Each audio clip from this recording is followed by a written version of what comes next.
What's up guys, Pixar Donks here bringing you another Destiny 2 build guide.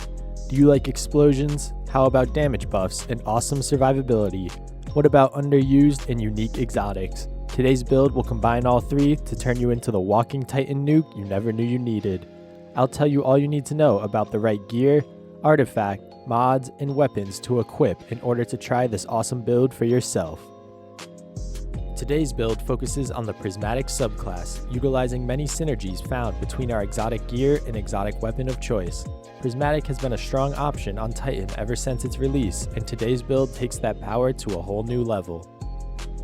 To start, take whatever super, barricade, and lift you prefer, before also selecting the Shackle Grenade and Frenzied Blade.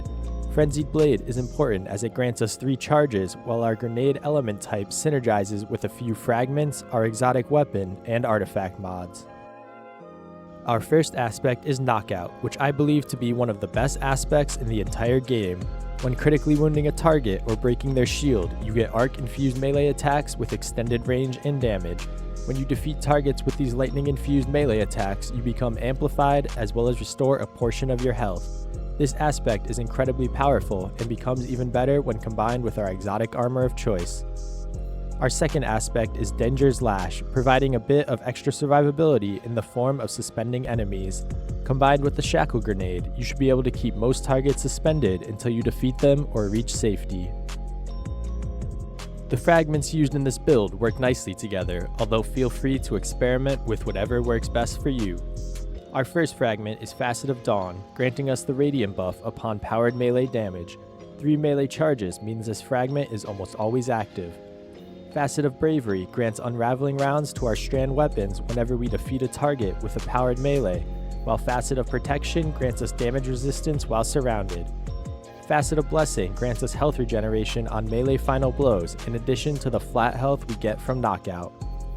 Finally, my favorite fragment, Facet of Defiance, creates a severing detonation whenever we finish a target, which when combined with our exotic gear of choice, creates the nuclear explosions we're looking for.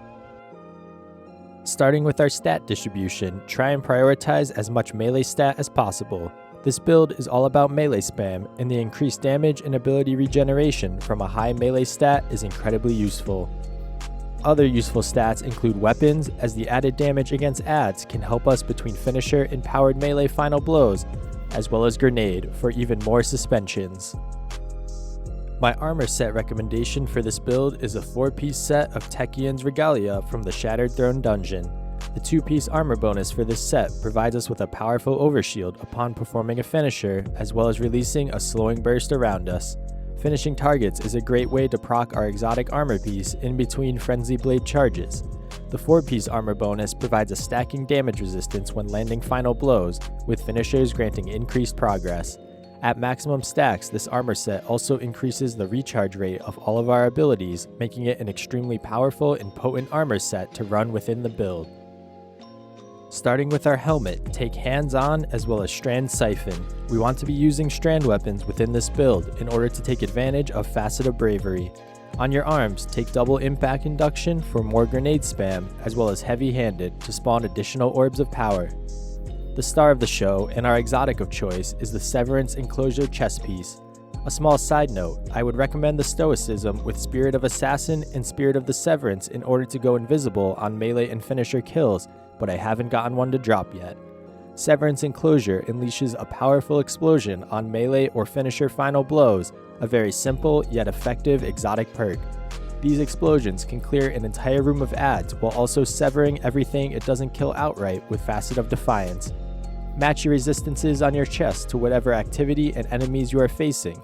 On your legs, take double Strand Surge as well as Invigoration, which combines nicely with heavy-handed. Finally, double Time Dilation as well as Outreach on the mark for more uptime on our armor charge buffs and powered melees. Take whatever strand primary and power weapon you prefer, although I do recommend an auto rifle such as Rufus's Fury thanks to some mods in our artifact. Pugilist and or Swashbuckler are always great perks in melee builds. Our exotic weapon of choice, the Tessellation, allows us to run 3 strand weapons within the build thanks to its ability to match its element to our grenade choice. Final blows also grant grenade and transcendence energy, a welcome bonus within our prismatic subclass setup. Finally, the special grenade you can create will also sever targets caught in its blast, an even further way to spread the sever debuff. Our artifact mods are all about strand, auto rifle, and prismatic synergies. Threaded Blast creates a larger and more damaging explosion should we find a tangle on the battlefield, while Counter Energy grants ability energy upon champion stun. Targeting Autoloader and Sustained Fire work in tandem, providing increased damage resistance, weapon damage, and automatically refilling your magazine. Radiant Orbs grants us Radiant upon picking up an Orb of Power, which combines with Shield Crush to grant us increased grenade damage and recharge rate. Finally, Shock and Awe will damage and jolt targets whenever we defeat a target while amplified and powered by Knockout. The playstyle of this build is quite unique, as you have a few special things not most builds utilize. Finishers are your best friend within the build, proccing Severance and Closure as well as Facet of Defiance to clear the room and sever the survivors. The Tessellation Special Grenade is also a bit weird to get used to, but can eventually serve its purpose nicely in favorable situations. Try and save your powered melee attacks for beefier targets by utilizing finishers to clear trash mobs. Finally, make sure to use Transcendence whenever possible, as it not only grants the special grenade, but also increased ability recharge rates, increased weapon damage, and increased damage resistance. Thank you to everyone who made it to the end of the video. I hope you all enjoy the build, and I'm super excited to bring even more Destiny 2 builds to you guys in the near future. Make sure to like, comment, and subscribe so you don't miss my next guide. Until next time, Pixar Donks has left the building.